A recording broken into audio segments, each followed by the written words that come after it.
computer is picking up a strange signal. Here, sir, you better take a look at it.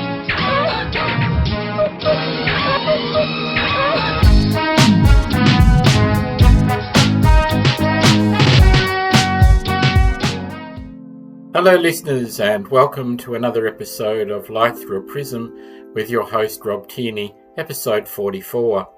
In today's episode we're going to look at an article from the website architectureau.com dated 8th of October 2024, entitled When Even Fringe Festival Venues Exclude People with Disability, Cities Need to Act on Access.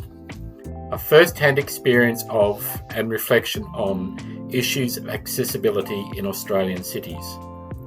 It's about time city councils did more to make our cities accessible. I recently tried to buy 2 tickets to 2 Sydney Fringe Festival events, only to be told by the box office that the venues were not wheelchair accessible. Sydney remains a place where people with disability feel like they don't belong. The same is true of other Australian cities, but local councils don't bear all the blame. Event organisers are responsible for selecting venues. In the case of the Fringe Festival, they chose locations inaccessible to wheelchair users and others with mobility challenges.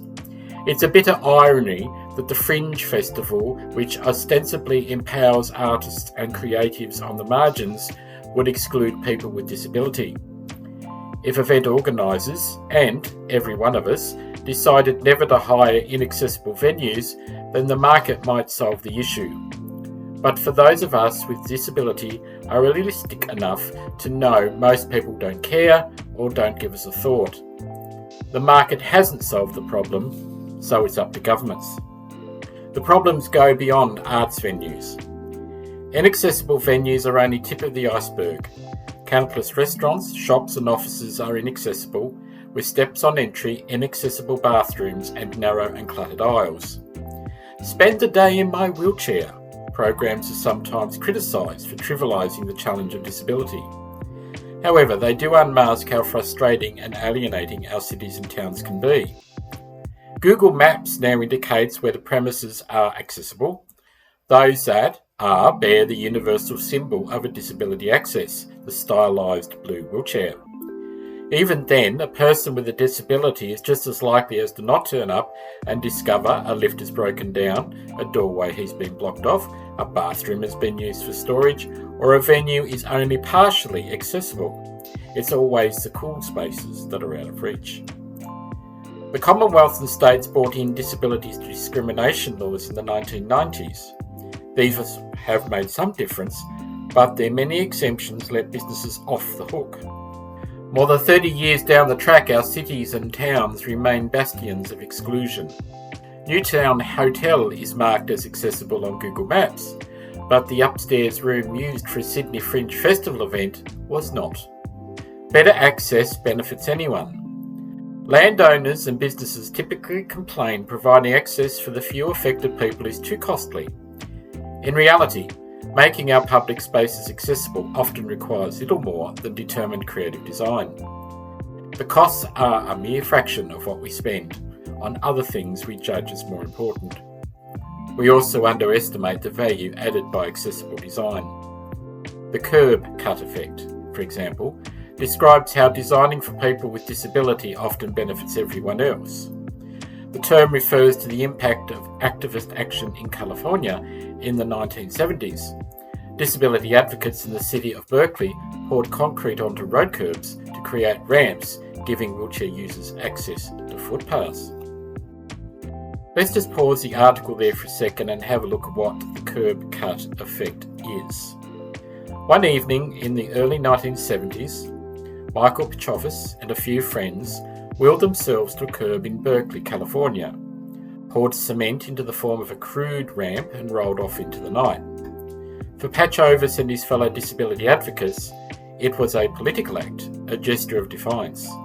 The police threatened to arrest us, Pichovas recalls, but they didn't.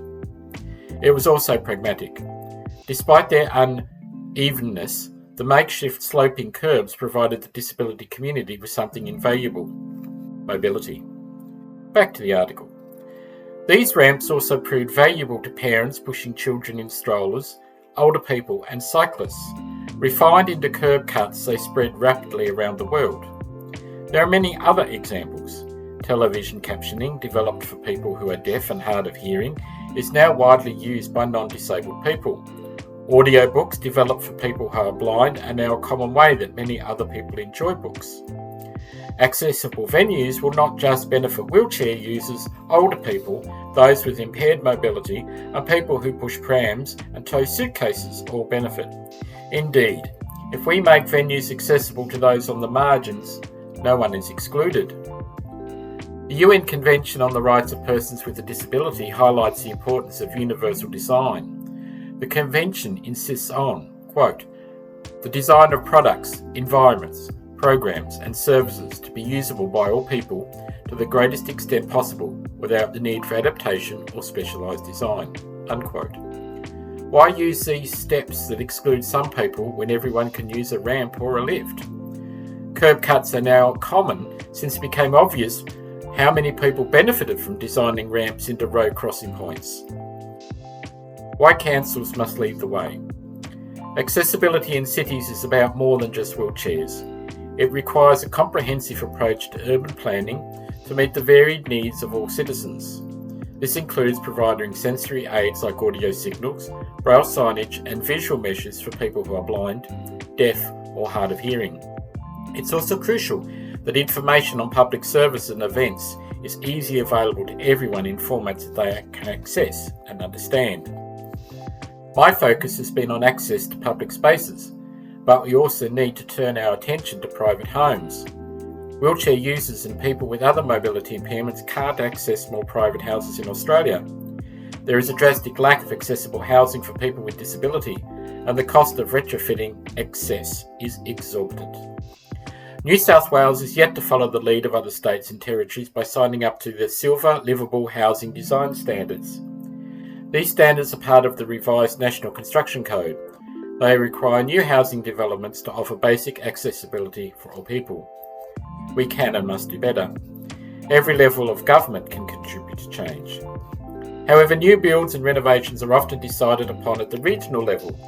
This means local councils should bear much of the responsibility. A determined effort by our mayors and councillors to insist premises are accessible will be better for everyone. From a selfish perspective, it might mean I could go out to dinner or a festival without worrying if I can get into the door.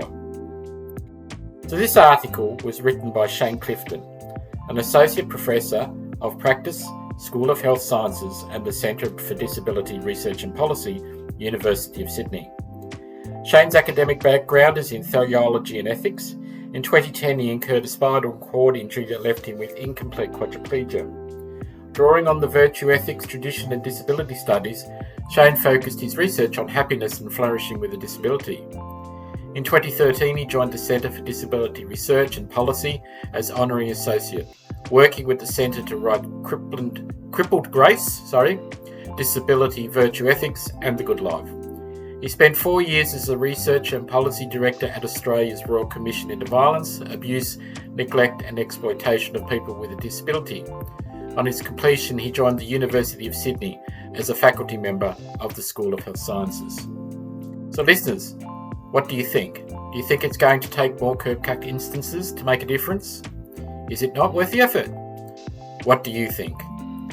Just to end, this is not a political channel, but as I've said previously in other podcasts, if politics and topics collide or overlap, I will talk about them and leave it up to you to make your decision. Would love to hear from you. Till next time, listeners, take care and bye for now.